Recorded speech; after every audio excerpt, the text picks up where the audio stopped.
So here we are at the very beginning of the first episode of the first season of Babylon 5, Midnight on the Firing Line. So you've got to remember, I've not watched these for years. And by God, this episode packs it in, ladies and gentlemen. It really does. We start off with Boom Today. And this episode ranges from genocide through to suicide. This is not Star Trek. It really isn't. It is something far, far grittier, far, far darker, as I said in my introduction to the series. And so I'm going to try and bloss out all my future knowledge of the show as I try and run through this episode for you and take you through my thoughts on what we see here. But this episode is doing a lot of establishing work, as you might expect. And right at the outset, we see ships coming out of a blue swirling vortex, which is a jump point. We don't know who they belong to. We don't see the faces of the attackers. We don't know what they're called. We don't really know who's being attacked, apart from the fact that we know it's an agricultural colony. And they're clearly going to get overwhelmed very, very quickly and get pummeled by the incoming ships. And this is just in the first few minutes of the show, and this is CGI, which was completely unheard of in the day. And they're absolutely killing it in the first few minutes of the show. And although it's quite confusing as a newcomer to the series, you don't really know that it's a jump point. I know it's a jump point because I've seen lots of them, and that's kind of a slightly confusing element because it's not like Star Trek where the ships are flying directly and coming out of this thin space. So that's a little bit confusing, but it's got to start somewhere, and it starts with full-on raging action, and that's not a bad way to start because it's going to get the younger viewers interested because it's Star Warsy, for want of a better description. So it's a good start in that sense, even if those who are older will be slightly bemused about what's happening. But either you're going to turn off in the first 10 seconds, or you're going to keep watching and give it a chance. So that's the same with any series, I think it's fair to say. So we establish fairly rapidly that Ivanova hasn't been on board for terribly long, from what Garibaldi says to her, and so she's presumably still finding her feet, although it was clearly as the Lieutenant Commander is an experienced officer already. We then have a very entertaining conversation between Garibaldi and Londo, where we discover that Centauri were our first contact species, and we also discover that slitting their wrists is completely pointless because they don't have major blood vessels in their wrists. So, good to know for the future. We also establish in the same scene Via as Londo's aide, who again is pretty new on board, and he's very wet behind the ears, as we will discover as time goes on. That's not really a spoiler, it just is. And it's apparent in this episode as well that he's going to flounder from time to time and that Londo will have no difficulty whatsoever in ordering him about and bossing him about. So that's established here. Jakar appears to have no knowledge initially of what's going on. He plays it completely straight. The odds are he knew exactly what was happening pretty early doors, but he plays it beautifully, and we as the audience don't know at this point what's going on. So, this is exactly as you'd expect. There's just this mysterious force that's attacked a essentially defenseless Centauri agricultural outpost called Ragesh 3, and we just don't know. So the plan is that a meeting is going to be called of the Babylon 5 Council, which is quite an important body because this is the council that makes decisions that are central to the reason that Babylon 5 is in orbit around a neutral territory planet in the first place. Because its aim is to create peace between the League of Non-Aligned Worlds and the major powers who are the founding members of Babylon 5 and who sit on the leadership of the council. So Once we've established that that's going to happen, we're then introduced to Talia Winters, who's a P5 rated telepath. So she's pretty much bang in the middle of telepathic strength. She's been there a few weeks. She isn't part of the command structure as such, because she's a member of what's called Psi Corps, hence the symbol on her badge, which you'll see in the screenshots in due course. So that's the symbol of the Psi Corps, and all active telepaths have to be in the Psi Corps. She's actually there to earn money, in effect, for the Psi Corps. She's a commercial telepath. And here we see her trying quite hard to introduce herself to Ivanova and not being terribly successful at it, for very good reasons, which are discussed later in the episode. So we see here a jump gate being used by the Star Furies, and we also see the concept of ISN, the Interstellar News Network, being established as well, which is very important. And what's fascinating about this is that even in this first episode, there's a lot of really logical universe building going on. This is a living, breathing city in space with ties back to Earth. That's been very clearly established. And what's also being established very clearly in this episode, as I watch it now, years after I first watched it, with a slightly old head on my shoulders, is that the sheer quality of the writing is so brilliant. So we established that Sinclair has a real fighter pilot background and heritage. We established that one of his ancestors was in the Battle of Britain. And, you know, that's really fascinating, because that's an American show referencing the Battle of Britain. That's quite unusual, I think. But it gives it a historical context. What it's telling you is, this is our universe. This is a historical sort of follow-up from our own world universe. So we're not talking about a parallel universe. This is categorically Earth norm as we would understand it. So this is obviously a direct projection from where we are now to where we are then. And it's an election day, everybody, which is, at the time of speaking, quite relevant, of course, because we've got our American election coming up soon, and some of the parallels between the Babylon 5 situation and the Earth situation currently are, I think, being mentioned from time to time on Twitter, and for reasons that will become quite apparent. We're introduced to data crystals here as Veer plays back the footage from Ragesh 3. They're established as a sort of an optical storage device, which is very sophisticated and very durable.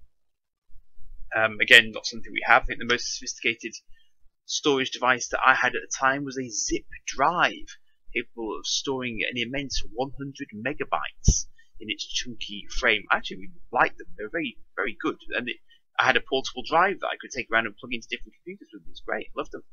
Moving on. Language is fuchsia than I remember. Londo uses the bastard term in respect of Jakar on a number of occasions. That was quite interesting. I remember when I first watched a DVD of one of the TV films that had become apparent, and I think Channel 4 probably had to sort of moderate it slightly because of the time slot they were putting it in. So that was quite interesting to hear that. We identify Spoo in the first episode. And Spoo is a foodstuff of the future, which, as I recall, tastes like chicken. But it used to be a sort of a reference point for us on the Usenet news groups, where Spoo used to be a sort of almost like an in joke, basically. And so here we have Londo spitting in Jakar's Spoo. It's very unbecoming behaviour for an ambassador, but anyway. And on the promenade as well, the Zocalo sort of area, the marketplacey sort of area, which is, again, testament to the thinking behind the show, is that there is this really active social marketplace with lots of extras going past in the background to give you a very firm feeling that this is actually a living, breathing, operational city in space, which just happens to have things of galactic importance going on in it as well. But it's terrific like that. It's it does give a very real depth to the environment of the station and of the show as well. There's some great lines all the way through this episode, and I'm not going to do this frequently, but things like Jakar saying, "Sleep well, Ambassador. Sleep lightly." And it's just like, oh, that's good. That's why I love this show. It's just so good like that. It's just so rich in terms of the dialogue and the characterization. This is just the first episode. We're getting introduced to all the main characters. We're establishing a lot of the back history and their personal stories just in the first 40 odd minutes of the first episode of the first season. And that's putting quite a lot of faith in the audience, actually, because it's a lot for an audience to take in. I think this is partly why the show struggled a lot at times, because it was often put on channels that weren't really known for their intellectually stimulating content, let's put it diplomatically, shall we. And so, how they managed to keep it going for 5 years is just a testament to JMS's ability and understanding of how the networks worked in the US at that point in time. He could keep it going, keep it alive, as he did. We were always very vocal over in the UK about keeping it going. We were always positioning Channel 4 to give it more of a decent showing. And in fairness, I think Channel 4 did pretty well, and they kind of got us most of the time as a fandom, I think. So yeah, we did well, and JMS did incredibly well as well. Something he can be really proud of, and I'm sure it is to this day. And he says on Twitter that he still has the characters bouncing around in his head, which is either comforting or disturbing, I suppose, depending on your profession. But anyway, I can understand where he's coming from.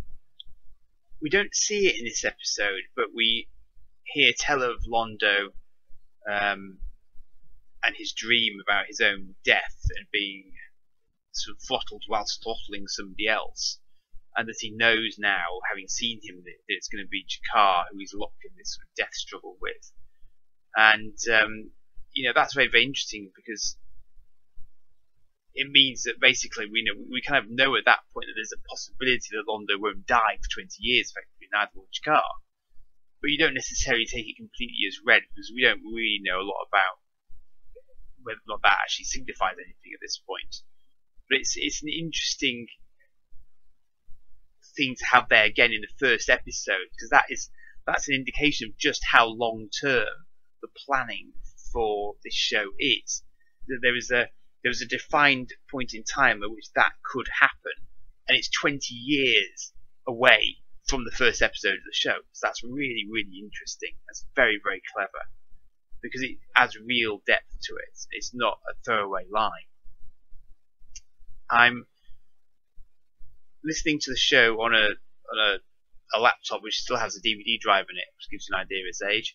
And because I'm doing it quite late at night, I've got my headphones on, so that means I'm getting the real benefit of the Christopher Frank background music.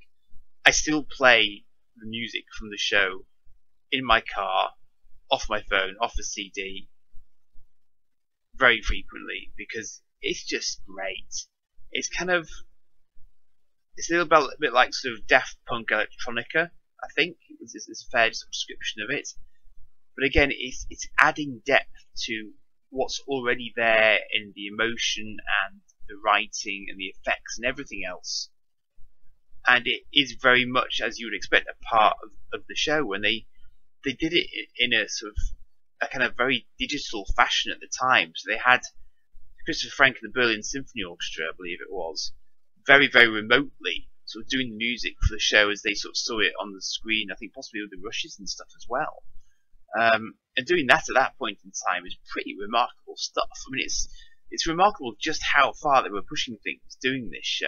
We were setting the bar pretty high. And it shows, because it all hangs together really, really well just in this first episode. What we establish here is that immediately this episode, there's a personal stake in this for Londo because his nephew is at risk. So for Londo, it's very, very personal, and he's very, very sort of Old Testament about the way in which he describes the state of play in the universe. He's saying, it's blood for blood, it's an eye for an eye, a tooth for a tooth. I'm paraphrasing slightly, but the blood bit is definitely in there. And so, we see that we're not alone in not being completely civilized yet. And that things have a long way to go before we get to that sort of higher level of being, if you like. So we see the Zocalo, the sort of the main promenade on Babylon 5, bustling away, as I mentioned before, lots of extras bouncing around, and of course Ivanova is playing Dodge the Telepath again as she dives into a lift to go elsewhere as Talia appears on the promenade near to Mr. Garibaldi. We then see another interesting aspect of the show, which is the alien sector. We see Sinclair donning his respirator to go and have a word with Ambassador Kosh. This is the first time that we see him in the episode proper. He was in The Gathering, of course. But for anyone who hasn't seen The Gathering, this would be our first introduction. And it's quite interesting seeing this again years down the line, because of course we see his encounter suit actually empty, which is really, really interesting, because I'd completely forgotten that we actually saw that in the first episode, which is why it's great to come back to this without really sort of reading up or sort of pre-watching it. So we see him hidden from view behind a sort of changing curtain, for want of a better description, just as a sort of a ball of light, effectively, from what we can tell. And Sinclair turns his back for a moment, and there's a sort of a movement, and then the encounter suit is just back together again and alive, because clearly Kosh has moved back into it. So again, there's that sort of, okay, what just happened, and now who's this guy, who's now speaking through the encounter suit? Interestingly, I noticed he was speaking to Sinclair before he was in the encounter suit. I don't know exactly how that was supposed to happen.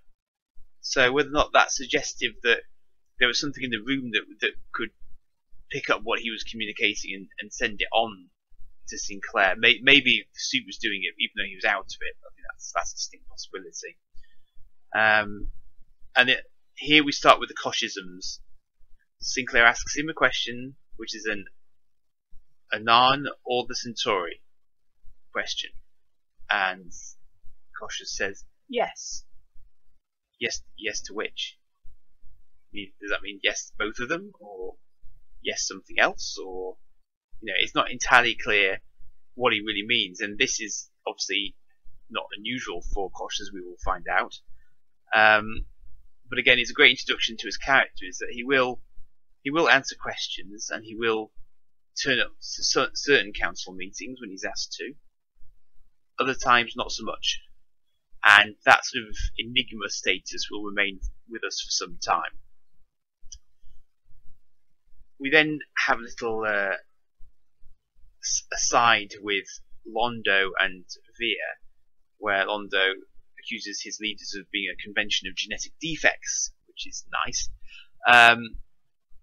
and basically decides that he's going to try and bluff his way into getting sanctions put on the Narn for what's turned out to be their attack. G'Kar then tries to persuade Sinclair that maybe they should be on the Narn side, because the Narn helped them out in the war with Minbari. I think that's the first reference we actually have to the Earth-Minbari war in the series. Maybe, I think Ivanova mentions it indirectly with Sinclair when they're talking about his fighter pilot history. But this is more explicit, and it establishes that the Narn sold weapons to Earth to help them against the Minbari, which is, again, it's a really interesting little point, because that does come up later in the series. Well, I say later, earlier in the series actually, in some respects, but it's not a point that I would have picked up on really heavily at the time, but it just, again, it's all down to the planning of it, because it makes perfect sense hearing that now, because it is an established fact in universe later as well that that's what happened. But what's really interesting here is that even though Sinclair is a very intelligent man, and he's doing his level best to achieve Babylon 5's goal of peace, by the same token, he's leaving Jakar in no doubt that he's not going to get whooped all over. So he's basically saying, don't even go there, don't even try it, because you'll sell to anyone who's got the money. So don't make out that you're doing us a favour, basically, because you weren't doing it out of the good of your heart, you're doing it because you need the money because you wanted to fight the Centauri yourself. So, again here, there's a link through to Earth history, which is presupposing a certain degree of intelligence, I think, and appreciation of that sort of background on the viewer's part. So it's basically saying to the viewer, I don't think you're an idiot, and I'm going to assume here that you are moderately educated and you know a little bit about history, and therefore you're going to understand that we are linking what is happening in Babylon 5's present to Earth's past. And again, that's just kind of binding it into our reality and seeing how this reality is playing out in similar or dissimilar ways as the situation changes. We also see in the next scene or so, I think the first use of Babcom, which is the Babylon 5 communications system, with Earth basically ordering Sinclair to be neutral in the council vote on whether or not to impose sanctions on the Narn for the attack. And interestingly, there is a nice symmetry here, because Sinclair basically tells Ivanova to ignore the order from Earth, and he's just motioned to her not to enter the room so that the guy from Earth can't see that she would have heard the orders, basically, which is very clever. It's quite subtle, but it's there. So she's kept out of the loop, apparently on purpose. And so we now have both the Centauri and the Earth representatives on the station, both ignoring the instructions from their central governments to behave in certain ways, which again is really sort of interesting, because you wouldn't really expect that. In fact, it seems outright sort of rebellious of them at this point. But what we're establishing is that they are out on the frontier in a sense, even though they've got comms links back home, and so they are going to take a certain amount of risk in how they behave, either because they feel it's sort of philosophically the right thing to do, or in Londo's case, because he's got a personal stake in it and he's prepared to push things on that basis. So again, it's all character building. And it's very interesting as well, because Sinclair and Ivanova clearly have a very good relationship, because Ivanova doesn't question the fact that she's being asked to effectively ignore superior's orders, which again is very interesting. Now, here's one of the things I really love about the show. Here we have a full wing of Star Furies launching out. And at this point in time, that's awesome. And they're being slung out by however centrifugal force works, and it was explained many times over in the Usenet news groups. And I'm not a physicist. I did physics at GCSE, and I kind of understand what's going on. It's the whole sort of spinning a bucket around your head and the water doesn't fall out. It's being pushed to the bottom of the bucket all the time. And that's basically the principle on which the entire station is operating. It's not artificial gravity. It's centrifugal force. It's different. So when the Star Furies rotate into the down position, they kind of want to escape the station. Their thrusters, we think, kick in pretty rapidly after that point. But basically, we've got these what are called the Cobra bays, if I remember rightly, that allow the Star Furies to be launched pretty rapidly. And you can see they look quite rough and ready, but actually they're incredibly capable, as we see later in the episode. But you've got to keep wearing your pressure suit, your space suit in the cockpits, because they're not massively heavily armoured. And clearly there are risks in flying them, but they are the station's only real sort of reactive defensive force, but they also do go on patrol missions further afield, as we find out. So Delta Wing taken off, they've got their own individual markings on the starfields, which is also a nice little touch, so you can sort of keep track in space of who's who, which is it's very clever, and obviously it's very reminiscent of what actual fighter pilots would have. You know, a lot of fighter pilots would have emblems on their particular fighter jets to indicate who was flying it at any given point in time. So again, nice little touches which we can relate to, but which don't happen by accident. You know, people are seriously thinking about this stuff. And this show is taking its universe building really, really seriously, and this is really, really early doors for it. And it's all CGI. There are no models here. There are no strings, despite the gag reels you will see. There are no wind-up mechanisms in the back of the Star Furies. There are no strings attached to the Star Furies. It's all been done on CGI with Amigas, multitasking for all they're worth, and churning this stuff out. And it takes a long time for them to do it. But I had an Amiga back in the day, so I was like going, "Yay, Amigas!" Showing the PCs what can be done with a different way of looking at computer architecture. I digress. Staying on focus. Here we go. Jakar's got a great cape. Check out the capes. There's a lot of capes going on in this episode as well. Again, optic nerve, makeup, costume design going on. Epic. Really, really believable aliens. I'll throw some screenshots in of the councils if I haven't already done council members if I haven't already done so. And again, it's sort of first episode, and this is good stuff, and this is quite unusual because it's immediately a greater range of races than perhaps we've seen even in Star Trek over the course of time. Star Trek, we have a few very established alien races, but they're not that alien. Some of these guys are pretty alien, and we see them pretty regularly. So it's adding real sort of, again, texture and depth to it all, I think. So this council exchange is really, really interesting because Jakar is really in the ascendance here. Jakar's got this situation locked down. He knows exactly what he's doing. He knows exactly how he's going to play it. And he comes up with this fascinating idea that basically the Narn used to have Ragash 3. So all they're doing is taking back what was once theirs. And that's quite a good intellectual argument. And that's, and Delenn of the Minbari kind of acknowledges that, yeah, that's fair dues, that's a fair claim. But she also then just cuts through the BS there and basically says, but that was 100 years ago, and all you're doing is continually kicking the stuffing out of each other over a piece of land.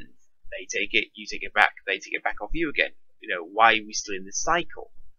And there is a sort of a recognition in Londo's eyes that, yeah, that's just kind of what we do, And then, just when you thought it couldn't get any more interesting, Jakar plays his trump card, and up on the screen comes Malari's nephew. And we've already established that he was there, and we thought maybe that was an offhand reference because obviously there was this risk that he could have been killed in the initial or the ongoing assault. And as it turns out, he's been picked as the patsy.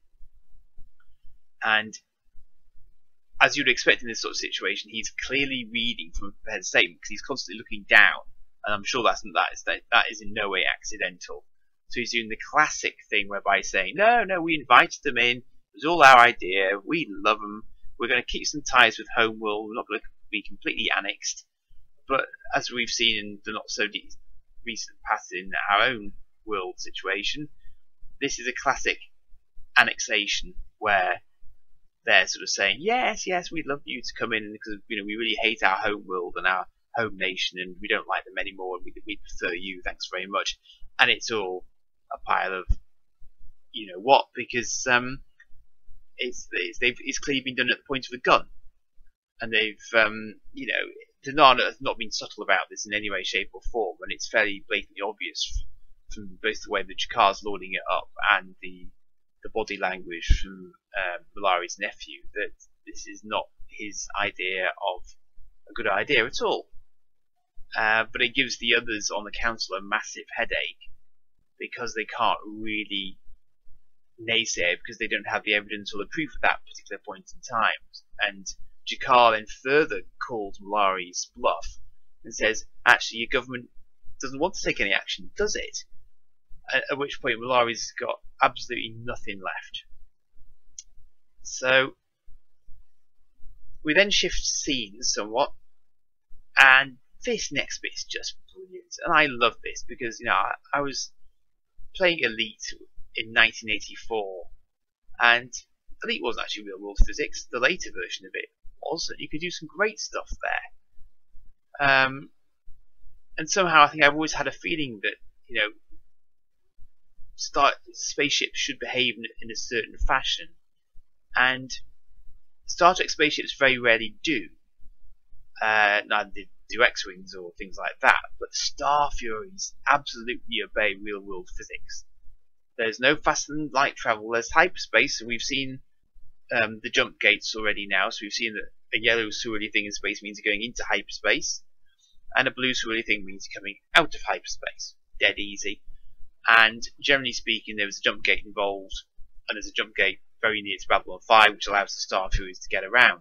So these Star Furies have gone to another sector of space through the jump gate, and they've popped out and are hunting for this transport ship, which has been established by Mr. Garibaldi is likely to get attacked and has refugees on it. So it's quite a critical mission, and Sinclair has chosen to lead it, which is quite classic sort of putting the captain in peril kind of situation. But we've established already at the beginning towards the start of the episode that he's a very, very good starfighter pilot. So it does make sense for him to be out there, because actually he's bloody good at what he does. Fine, I have no problem with that whatsoever. So yeah, it's a little bit risky, but you know, that it's believable in universe, so that's fine. And again, first episode of a brand new TV series, and we're getting space dogfighting with real world physics. We're getting Star Furies spinning 180 degrees by firing the correct thrusters in the correct way, and basically flying backwards while shooting at the enemy that's pursuing them. That's epic! I mean, that's bloody brilliant, isn't it? I mean, if you're anything like me, you're a little bit of a geek, you're a little bit of a nerd, we just haven't really seen that before. Didn't see it in Battlestar Galactica. No. None of that. Not in the original iteration of it. New one hadn't happened yet. So here we have realistic spacecraft with sensibly placed thrusters firing as you would expect to spin the craft around to make full advantage of the fact that you're in 0G, and you can get away with that stuff. And you don't really have to have wings. The only reason Star Furies look like they have wings is to get their thrusters out from their centre of gravity so that they can perform their manoeuvres more effectively. And you know, this is all being rendered on frame by frame on a farm of Amigas, I think it was still at that point. And it's remarkable because you've got these sort of triangular raider ships, so it's very clear who the baddies are. That makes perfect sense. And we've got this transport ship that's sat in the middle of this battle, and the opposing forces are just sort of skimming it. And we saw earlier in the episode that, you know, when Garibaldi's Star Fury was checking out damage to the original transport vessel, which I haven't really mentioned before. But again, that sort of level of detail, and just sort of, you know, the spotlight's going over the hull, the damaged hull. I mean, that must have taken God knows how long to actually render that. But it just adds to the believability of the universe that they were able to do that and give us that sort of imagery without Garibaldi just having to sort of retell it in the narrative. So that's really, really clever, and it sets, you know, the bar really high for them again. So they've got to that level. They've got to kind of keep that level and keep it steady, and they've got to do this in the timescales they've got to keep on churning out the episodes to make the season happen in the timescale that the network needs it to happen in. So yeah, they're doing a remarkable job on this in a vastly new way of doing things for a science fiction show. And they are properly in space, despite it being ostensibly a station-based show. They're already demonstrating that they're not afraid to go out away from the station and put things into a much wider universe. And then we have this sort of cunning plan, and again, it's sort of Sinclair's smarts. But basically, well, they're going in that direction. Actually, we're going to go in this direction because they're trying to lure us away from something. Let's go into this asteroid field and see what we can find. And then monitoring comms traffic, and we've got imagery on their scanners to show what the scanners are picking up. I mean, it's great detail. It's really, really great detail. And I think for me, it was just the overall impact of it when I was first watching it that made me so sort of hooked on it. I think initially I was quite confused just because of the opening sequence and not really understanding who the players were. But as time went on, you come to understand what's going on more, and you can appreciate it more. But I got so much out of going back and watching this episode as my sort of reintroduction to the series, and just like it's just incredible how much they crammed into this first episode. So then we go back to the station, Sinclair having found what he was looking for, and we get this great scene with Malari doing his Mission Impossible bit, where we discover that the teapot is not actually a teapot; it's actually part of a weapon. And so he goes around his quarters constructing what seems to be the Centauri equivalent of a PPG, which is the sidearm that Earth Force uses on the station. I think a phased plasma gun it's short for. Because you don't want to use bullets in space, kids. Bullets in space are bad because punching holes in holes that are keeping up your atmosphere in is a bad thing. So it's better instead to fry your opponents using superheated gas. Nice. Again, great capage from Londo here as he storms to go and confront Jakar. And a very interesting point where he and Talia meet, and it seems to be the physical contact between both of them that really allows her to get a very clear view of exactly what it is that he's intending to do to Jakar when he finds him. And Talia realizes that Garibaldi is the only person who's going to be able to stop it happening, and he does so pretty successfully, and he does so by reasoning with him quite effectively that basically the only chance that Londo's got of trying to save any of the colonists is to not go down the route that he's going. And again, we get a reference to his dream and the foreshadowing here that it's not going to end earlier than the foreshadowing would have indicated. So Sinclair comes back to the station, and this is where we get everything being pulled together, because there hasn't really been an obvious reason why the Raiders have been such a big part of this episode, and we've had Jakar running rampant in the council and Londo completely on the back foot all episode, and fair dues to them, it hasn't been clear how that's going to resolve itself. Now we get it.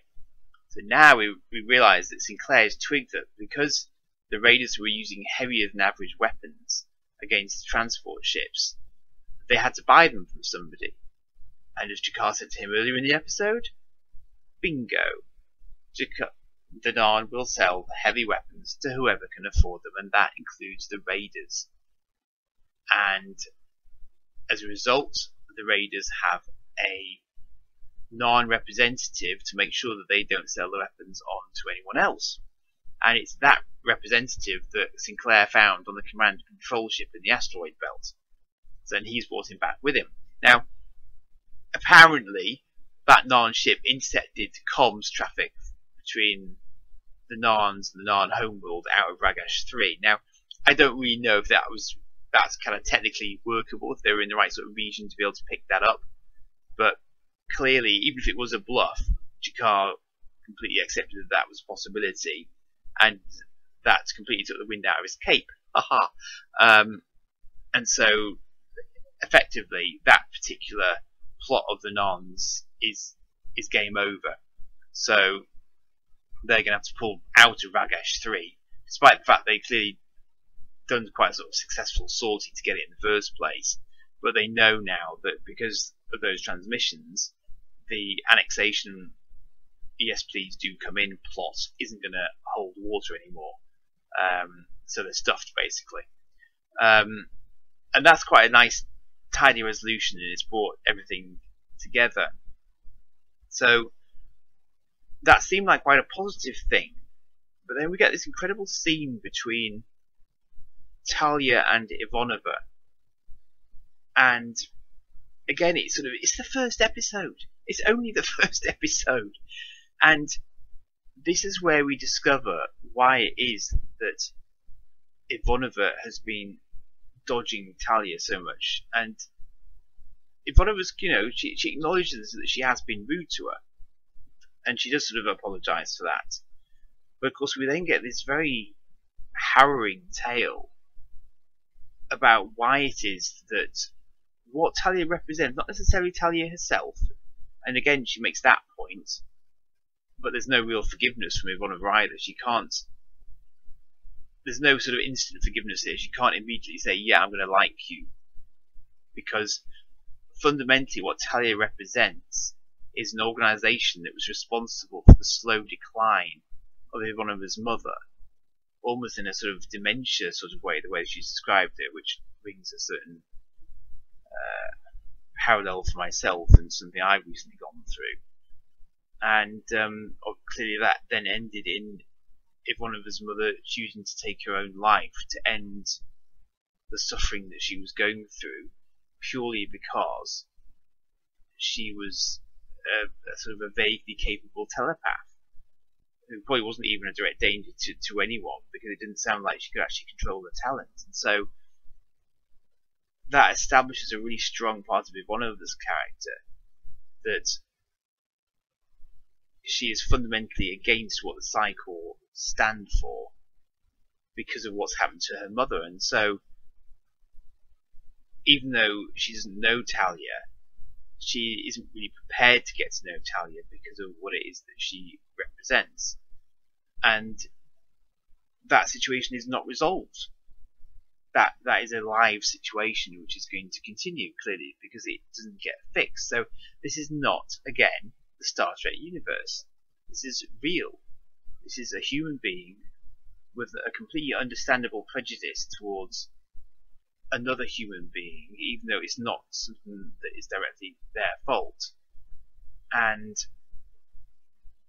it isn't something that she really blames her for, because she knows that she's been brought up by the Psychor, and therefore has been brought up in a sort of mindset that the Psychor is right.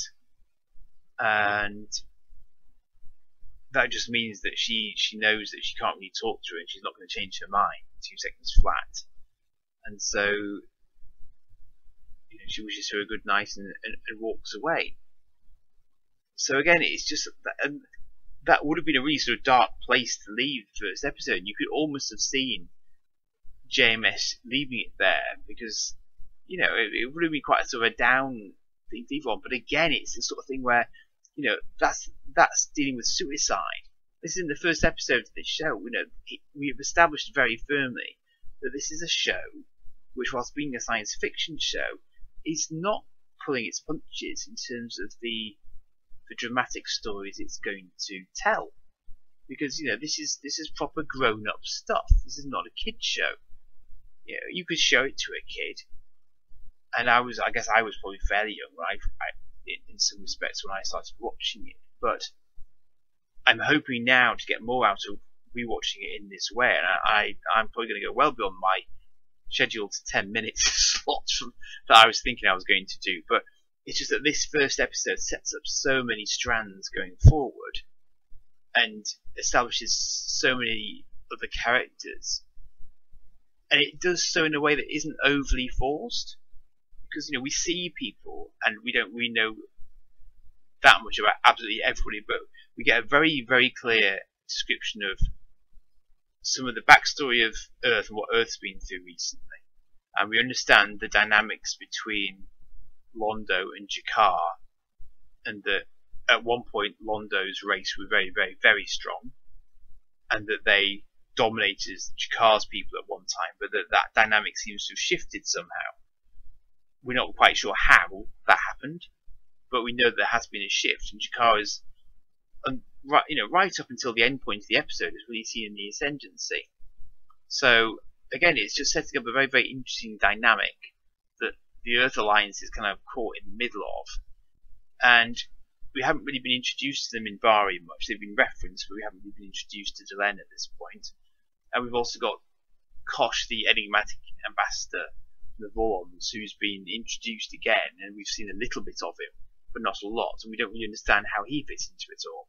So it's given us a lot to understand, a lot to process. It's given us the overarching sort of key strands that are playing out through the universe and through Earth.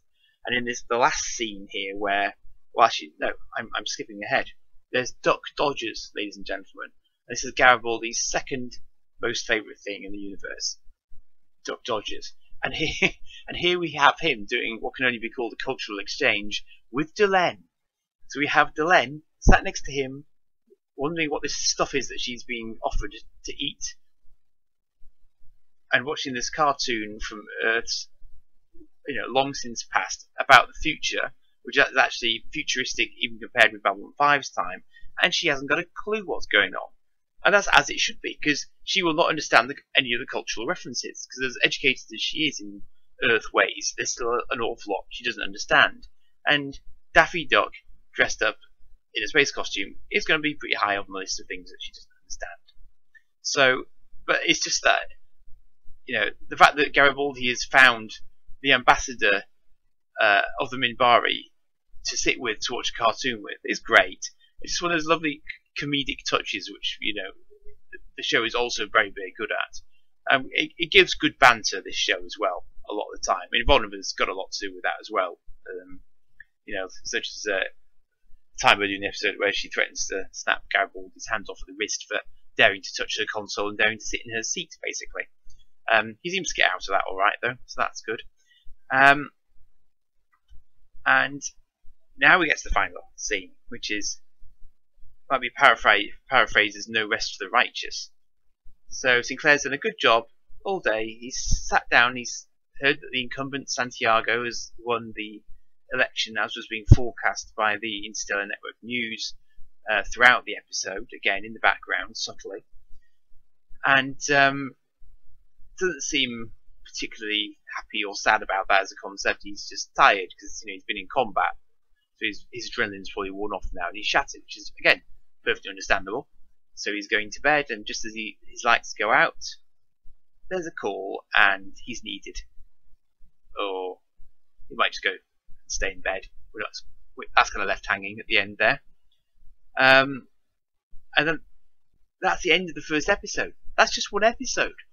And there were so many strands in this episode which are going to lead to so many other things which I'm not going to talk about. But for me, it does reinforce just how cleverly planned and prepared it all was, right from the get-go. And I guess that kind of makes things easier and harder, because I think JMS has said that he kind of knew where he knew where everything he wanted everything to land, and he knew that there were certain points I think that the characters had to hit as they went along. But exactly how they got there was maybe always a little bit up in the air, and would only become apparent as he came to understand the people better who were actually playing the actors, parts, and so on. And he had to allow for human things happening as well, so he had to have sort of exit ramps, I guess, here and there as best as he could. So I mean, all in all, he pulled it off remarkably well for this sort of brand new show, with really sort of a very unusual concept behind it, this concept of pre-planning and the ongoing story, and not simply doing episodic stuff. And obviously, we see that getting picked up in the later Star Treks. But beyond having sort of two-parters, Star Trek never really did a great deal of long-lived stuff. So it was very much a sort of you can pick it up and you can put it down again sort of show. You can do that with Babylon 5 too. Don't get me wrong. The episodes will stand on their own quite happily. But if you put the effort in, and you're an intelligent viewer, and you listen and you think, you sort of went, oh yeah, and you will have a lot of those moments if you're coming to Babylon 5 fresh. And I will probably have a lot of those moments now, which I may or may not be able to tell you about, of course, at the time, because I'm doing the doublethink thing. But I will call stuff out which I think is sort of safe to call out, simply because it's there to be called out. But you will see as the tapestry is woven that it is a really, really clever, deep show. I'm just going to finish off by mentioning some of the people who come up in the credits. I'm not going to go into massive depth here because I think there are far better resources on the internet than me for finding out about this sort of stuff. But people like Ron Thornton, the CGI effects, him and Foundation Imaging, I think they went on to do Star Trek stuff later. But they were doing really sort of groundbreaking stuff here, and he'd done other CGI stuff with a similar sort of feel to it. I think around a similar time. So he's responsible for a lot of the look and feel of the show, I think, in terms of its visual effects, which was pretty critical, I think, to its success, because you couldn't have done what they were doing, I don't think, even with models in the day, because there was just too much going on. You could only have done it as they did it, and all credit to them, because it's a major part of the show, really. You've also got Optic Nerve, who are doing the makeup and special effects. I think they went on to do stuff like Buffy. So I think that sort of the vampire and demon effects in Buffy were them as well, and you can see it. Similar sort of era. But again, they completely sell it, because there are some great costumes and sort of things related to costumes that happen in the show, which are just super, and you never, the suspension of disbelief is never ridiculous at all, because you do just sort of buy it, basically, which I guess is as it should be.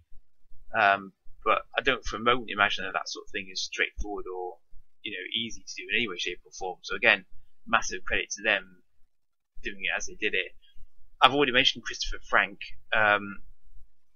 Great sound throughout the entire stretch of the show, really adds to the atmosphere of it, and I'm kind of listening for it because I know to listen for it, but it does bear listening for want of a better description, because it is just adding to the feel, and for that sort of time it just felt really right somehow.